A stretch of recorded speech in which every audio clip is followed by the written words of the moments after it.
A usted muchas gracias por estar con TN23, todo noticias en un solo canal. Estamos como siempre, le recordamos, pero usted ya lo sabe, frecuencia abierta 23 UHF. Estamos en más de 600 empresas de cable en todo el país y en chapintv.com, como lo ve usted aquí en nuestro cintillo. En esa página nos encuentra todo el día y todos los días, en vivo completamente, y también con el archivo de nuestros programas y segmentos más importantes, chapintv.com.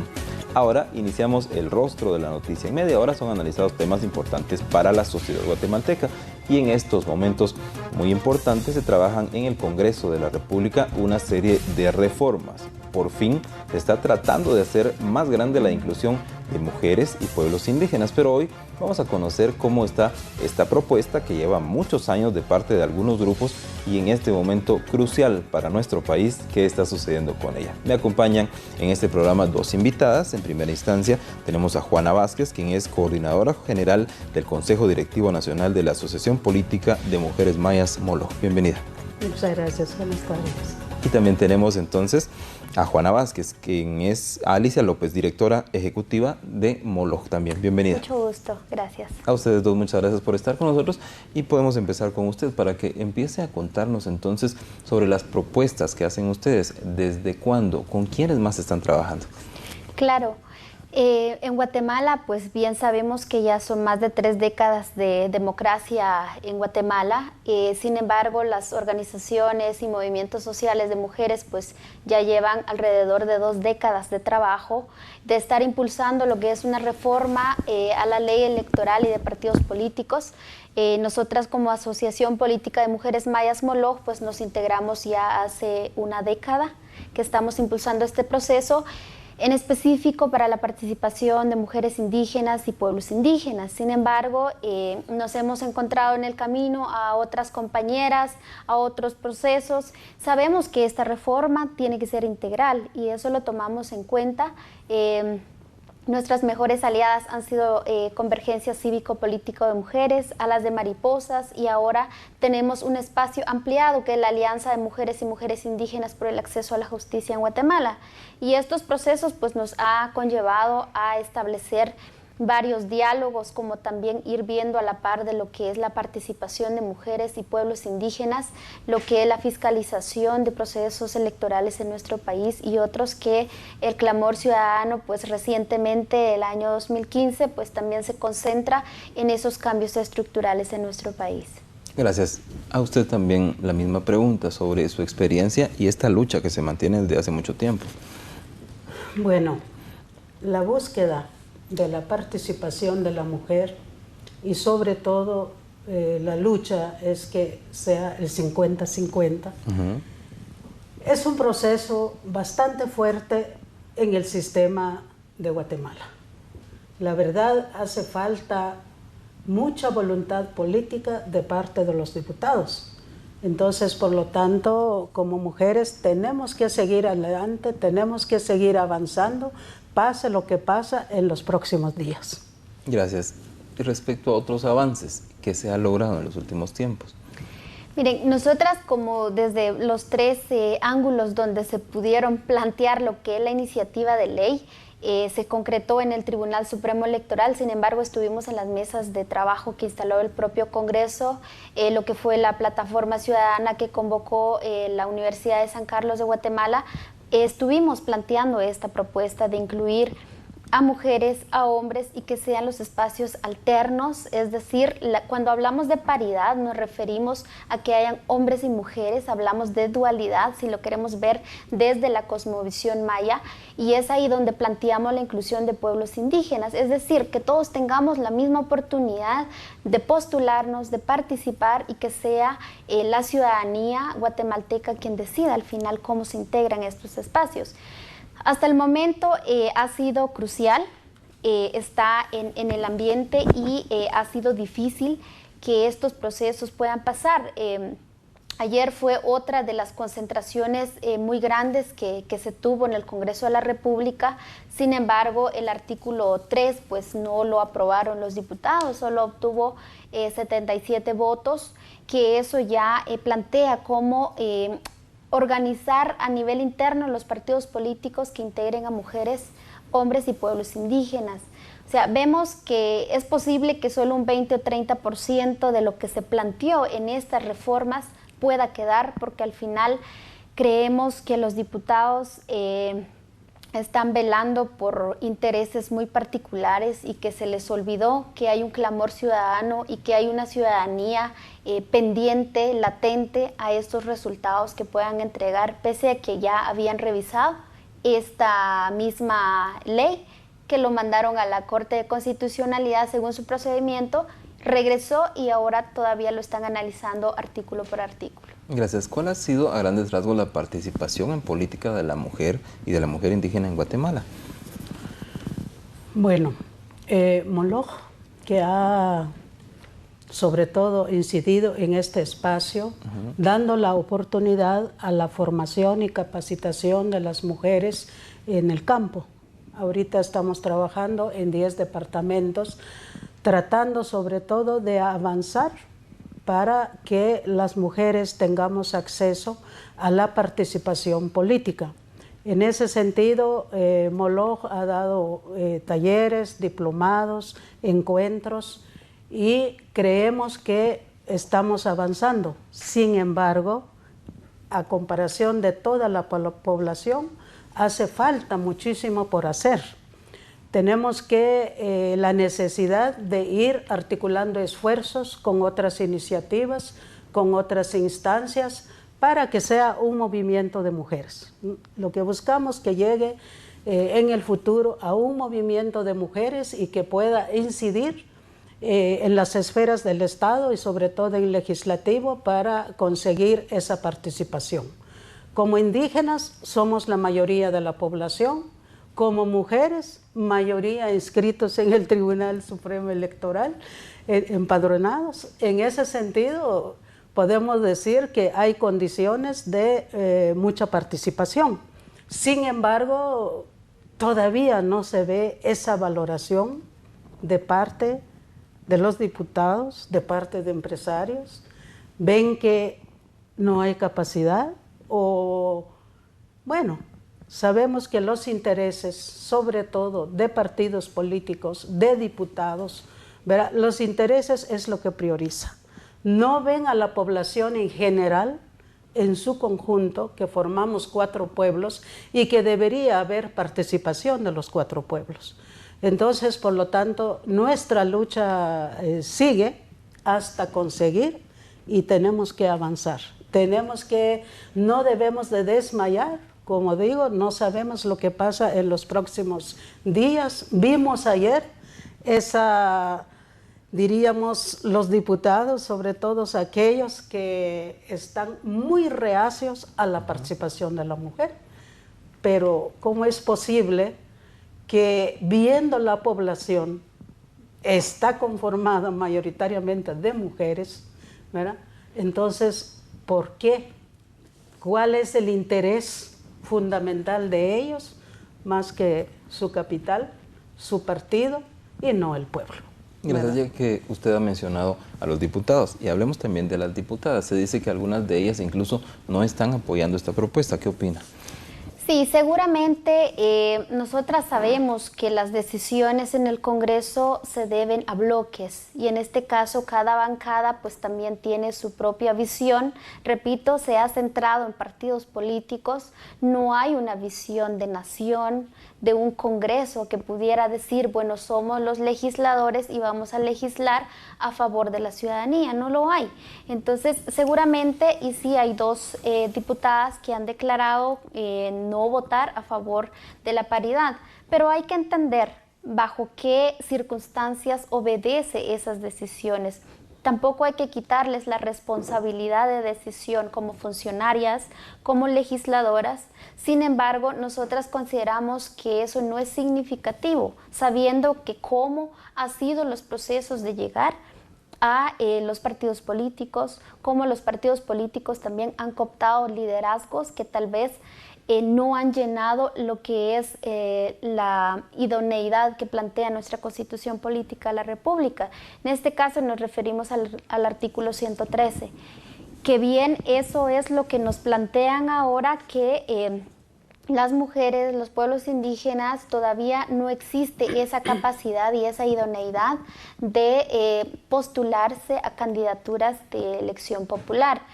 Y es tan contradictorio porque sabemos si en realidad se hubiera avanzado a través de capacidad, idoneidad, no tuviéramos esta clase política que tuviéramos. O sea, hay una realidad existente y que no se puede esconder, y es lo que queremos tocar de trasfondo con estas reformas a la ley electoral y a partidos políticos.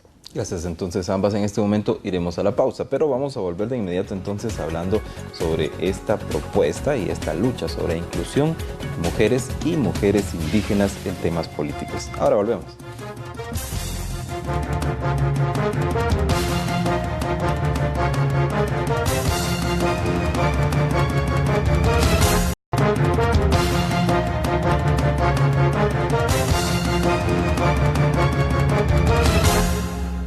Continuamos en El Rostro de la Noticia y en TN23, hablando entonces hoy sobre inclusión de mujeres y de mujeres indígenas en política, sobre esta propuesta que lleva muchos años, pero en este momento está cerca de llegar a algún punto intermedio o finalización, que es lo que esperan entonces nuestras invitadas de Molo.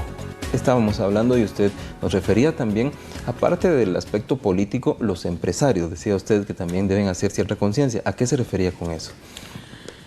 Bueno, usted sabe que los empresarios, su fin es buscar dinero, es hacer dinero, y no importa la pobreza en el campo. Entonces, en ese sentido, repercute bastante, sobre todo los megaproyectos que están llevando, los monocultivos, las extracciones mineras. Todo eso está afectando mucho a las comunidades y en particular a las mujeres, las enfermedades, la desnutrición, los niños que están sufriendo muchísimo. Entonces, en ese sentido, para una transformación del Estado, necesariamente tiene que haber mucho más participación de la mujer, porque ahora casi es nula, pues 21 mujeres en relación a toda la cantidad de hombres, es demasiado fuerte, muy agudo, muy profundo la desigualdad. Entonces, por lo tanto, no solo diríamos a los diputados se les pide esa transformación mental, sino que también a los empresarios para que abren sus ojos ante la realidad de nuestro pueblo.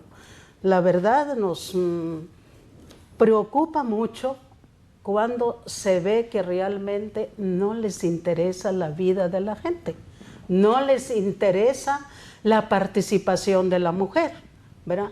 Entonces, por lo tanto, en ese sentido, sí, haríamos un llamado también a los empresarios que pongan la mano en la conciencia y que consideran la vida, el respeto a la vida, y en este caso no solo a la vida de la mujer, sino que a la vida de la madre tierra, porque las extracciones que se están haciendo se está golpeando demasiado la vida de la madre naturaleza, trayendo un desequilibrio en el medio ambiente, un desequilibrio en la lluvia, en el aire, en todos los aspectos. Entonces, por lo tanto, los más golpeados es en el campo, porque es el lugar donde se hacen las extracciones. Gracias. La propuesta de los grupos que ustedes representan, ¿qué es y cómo está comparada también con otros países en los cuales pues ya está funcionando? Miren, es necesario resaltar que Guatemala es uno de los países más rezagados en el tema de democracia con la participación de las mujeres. Tenemos el ejemplo de México. Recientemente, el 3 y 4 de marzo, tuvimos un encuentro internacional en Guatemala donde invitamos a mujeres políticas de México y nos compartieron cómo ellas han avanzado en el 50-50 de participación ya con una reforma constitucional en México. Y cómo esto ha dado un resultado de país, de nación, porque incluir a las mujeres, a los pueblos indígenas, es democratizar la democracia que tiene nuestro país. Entonces tenemos ejemplos muy claros en ese sentido, cómo ellas han avanzado, porque las mujeres llevan también los temas necesarios en nuestro país que padece el sector, digamos, mujeres o los que han sido más vulnerables en ese sentido. Por supuesto, necesitamos un espacio más diverso como lo somos como país, y en este caso no solo hablamos del Congreso, sino hablamos de todas las dependencias, de todas las instancias en el país donde involucra la vida política. ¿Nos puede explicar cómo quedaría esa estructura del 50-50?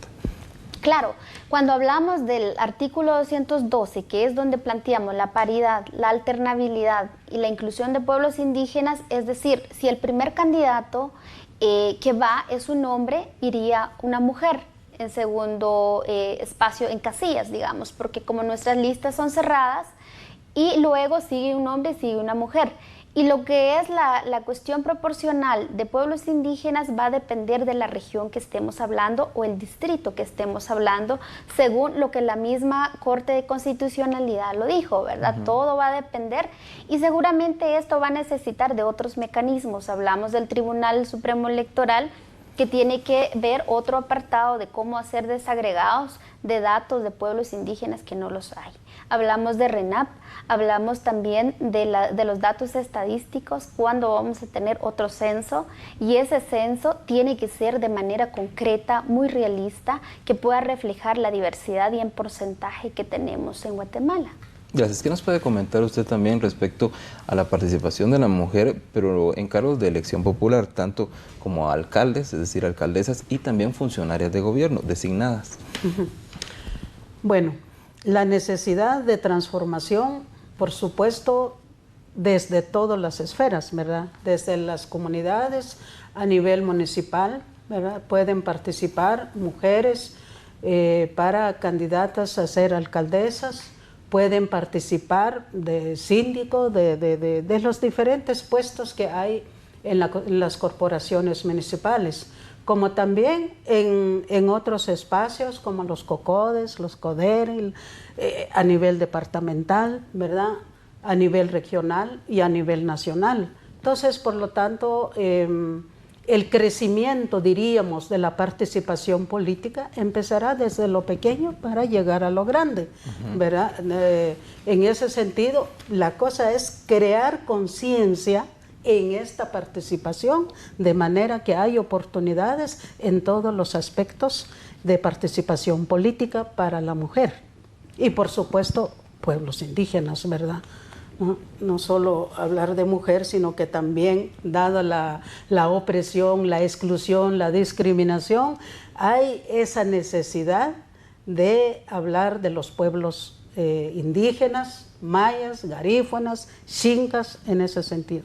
Gracias. Muestra cierta complejidad el que usted menciona, que tienen que involucrarse instituciones como el Instituto Nacional de Estadística, Tribunal Supremo Electoral y muchos más. Si empezáramos y si la reforma se aprobara en estos días, ¿cuánto tiempo llevaría para que llegara a un tiempo en el que funcionara a la perfección?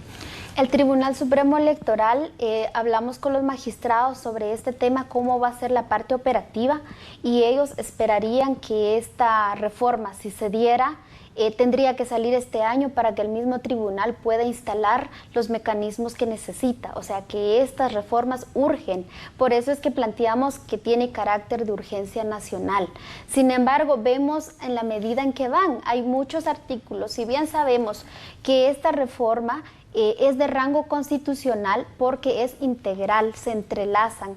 Hay artículos que tienen que darle soporte a otros. En este caso, el artículo 212 también tiene mucha relación con el artículo 24, digamos, cuando se habla de la estructura interna de los partidos políticos. Y eso es uno de los que dejaron los diputados fuera ayer en su sesión.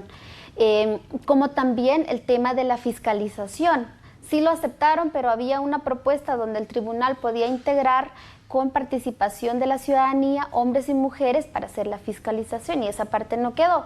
Entonces, ¿cómo vemos nosotras que estos mecanismos van a requerir de una parte operativa integral? Por otro lado, hay que resaltar también que la ciudadanía tiene que estar más despierta, tiene que estar con esa presión nuevamente, ahora ya no en la plaza, ahora tiene que estar en el Congreso, porque hay un artículo que ojalá y la población se haya dado cuenta cuando hablamos del nepotismo. Y eso era un clamor popular. Y eso, o sea, la sociedad guatemalteca no tiene por qué bajar la guardia en el sentido de exigir que se cumplan estas leyes. El nepotismo fue uno de los que ellos no aprobaron. O sea, que sigue nuevamente esos procesos que padres e hijos, madres e hijas pueden estar dentro del Congreso. O sea, el Congreso al final de cuentas no tiene una imparcialidad, se convirtió en un espacio familiar y de negocios. Y la política, cuando se habla de un país democrático, no puede permitir esas situaciones. Lo único que podemos rescatar hasta donde van los artículos ahorita es el voto en el extranjero. Sin embargo, solo es presidente y vicepresidente. O sea, tenemos que avanzar mucho más. Por eso decíamos que es posible que solo un 20 o 30% de lo que realmente llevaba la propuesta de reforma es lo único que pueda quedar. Gracias, tenemos un minuto para concluir, entonces haremos las conclusiones de las dos. Y a usted también le pregunto, aparte de esta propuesta y esta reforma que de avanzar, pues sería bastante soporte para ustedes, ¿necesitan otros cambios constitucionales o en otras leyes? Por supuesto, empezando por la reforma de la Constitución Política de la República, donde apenas unos escasos artículos hay a favor de los pueblos indígenas. Ahí hay que hacer una transformación de la Constitución para que sea incluyente para todos los pueblos indígenas, ¿verdad? Empezando, por ejemplo, que no existe espacio para la Universidad Maya. Entonces, las puertas están cerradas en muchos aspectos. La educación en nuestros idiomas, ¿sí? Apenas unos cuantos grados y ahí se termina. No hay un proceso hasta profesionalizarse dentro del pensamiento maya, dentro del pensamiento indígena, según la cosmovisión, la forma de pensar y de actuar. Solo allí se rescata una población, diríamos, consciente, honesta, transparente y que se pueda lograr, por ejemplo, combatir el sistema de corrupción que hay. Gracias. Entonces, ahora usted, sus conclusiones. Sí, seguramente este momento es crucial para Guatemala. Nosotras hemos dicho que la responsabilidad total está en esta 8ª legislatura. Si está en sus manos hacer estos cambios de inicio, sabemos que no es completo, pero son sustanciales, son urgentes, porque no estamos tan lejos de las siguientes elecciones. Y lejos de pensar en las elecciones, vayámonos más a ser realistas. ¿Realmente somos un país democrático? Por eso planteamos, en las mujeres y los pueblos no hay democracia en Guatemala. Entonces nosotras hacemos ese llamado a la población, mujeres, hombres, pueblos indígenas, de diferentes expresiones, a que hagamos esa presión en el Congreso, porque es posible que estas reformas ya no queden como realmente lo hemos planteado. Gracias entonces a ambas por estar aquí y traernos y darnos a conocer estos planteamientos importantes y en un momento crucial para nuestro país. Y a ustedes, muchas gracias por estar con TN23. Les recomiendo seguir aquí. Vienen noticias y vienen programas que también van a ser de su interés. Con permiso.